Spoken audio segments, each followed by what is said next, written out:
What's up guys and welcome back to Moan Inc. If you guys are new here, then what's up? My name's Erica. Hey guys, how you doing? For today's video, I am actually taking a clip of a video that I am currently recording as well. I've just inserted this in the middle of it because I have done a whole Aeschylus context episode explaining who the man, the myth, the legend behind the Oresteia is, and also giving a little bit of a basic rundown of all of the plays that we have that survive from Aeschylus. However, one thing that I also did, obviously, was summarize very, very simply the context that you need and also the general storyline of the Oresteia. So I thought that I would clip that out for you guys now.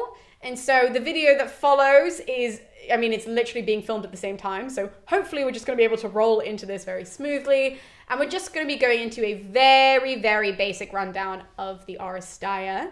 So why don't we just dive into it? The Oresteia, as I've been saying, is a trilogy of plays, and the context for this is unbelievably important that you guys know because it isn't really fleshed out in the plays. It's kind of assumed that the audience is going to know the backstory to when we pick up in the Agamemnon, which is the first play. It goes the Agamemnon, then it's the Libation bearers, and then it is followed with the Eumenides. So the backstory to the Agamemnon is that when all of the fleets, the Greek fleets, are going to leave for Troy, because remember that during the Trojan War, Helen is picked up by Paris, whether willingly or unwillingly, not the point, but she is picked up and taken to Troy, and Menelaus tells his brother, Agamemnon rallies all of the Greeks, and they decide to go and fight for her, which they don't realize it's going to be 10 years, but it ends up being 10 years. Now, before they leave, when they're at the port of Aulis, and there are no winds to take the boats. And so a seer calls upon the gods and he finds out that Artemis has been angered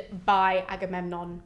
And because she's been angered by Agamemnon, he is being instructed to sacrifice virgin blood. And if he sacrifices virgin blood, then she will send favorable winds to the Greeks even, and they can then sail to Troy. But without this virgin blood, they will not be going anywhere. So Agamemnon reluctantly says okay.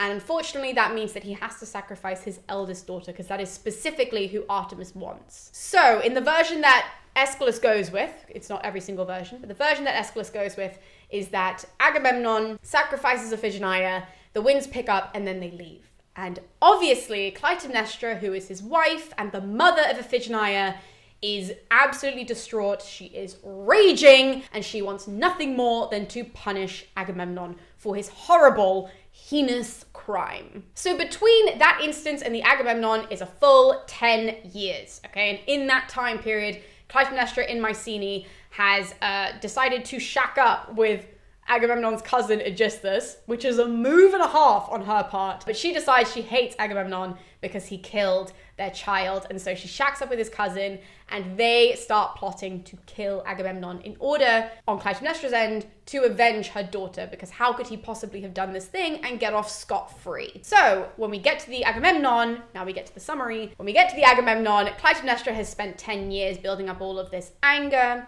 Agamemnon shows up, and he shows up with a concubine called Cassandra. And when the two of them show up, Clytemnestra has them go into the palace and she murders both of them in the tub because, again, Iphigenia. In these plays, Aeschylus does not play a role. In various other plays, he does play a role. But in this one specifically, he has no part. He just helped her plan things, and Clytemnestra really does that. So that is the Agamemnon. And then in play number 2, what we don't really hear about in play number 1 is the surrounding family outside of Clytemnestra and Iphigenia. But Clytemnestra and Agamemnon actually have 4 children, right? So actually the 4th kid isn't mentioned in Aeschylus, so I shouldn't be actually mentioning her. So according to Aeschylus, 3 kids are involved in this, and that is Iphigenia, who obviously was killed. We then have a daughter, Electra, who was actually present in the palace during the Agamemnon, but is not mentioned. And the last child is Orestes, but Orestes was sent away prior to Agamemnon coming home. He does not live in the palace. So in the second play, we hear that word has gotten back to Orestes.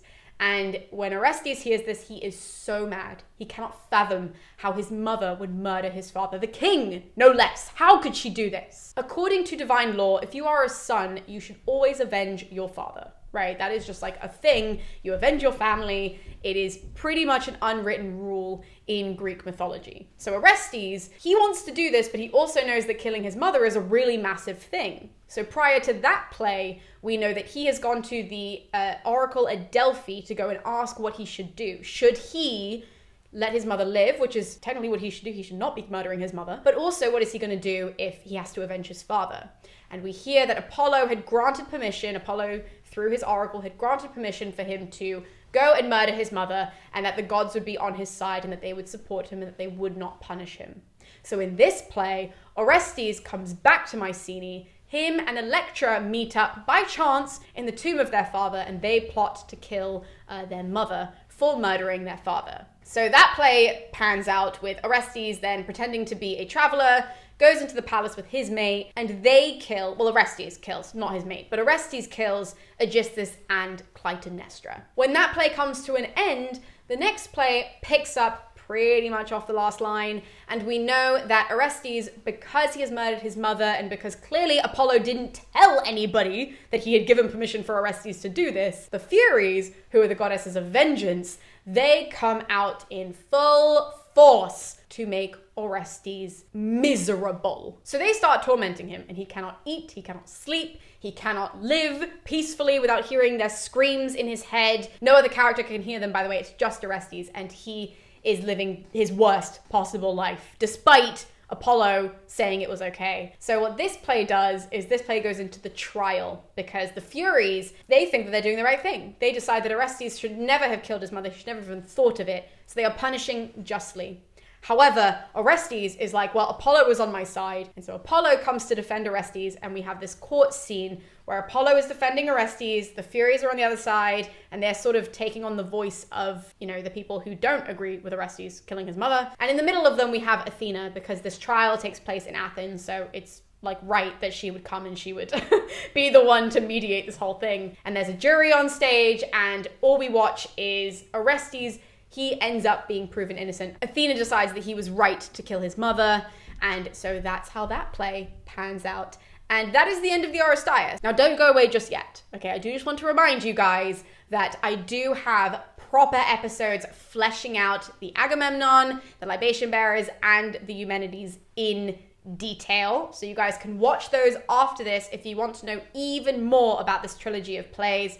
I've gone into all the gory stuff, all the detail you might need in summarizing this play, also refreshing your memory about little things. I would say that my forte on this channel is summarizing in detail. So please do not forget to go and check out all of those videos and watch those if you need them. And thank you guys. Obviously, thank you so much for all the support thus far. Thank you guys for watching, for liking, subscribing. I massively appreciate it, and we'll be seeing you next time with more videos here on Moan Inc. So I'll see you guys then.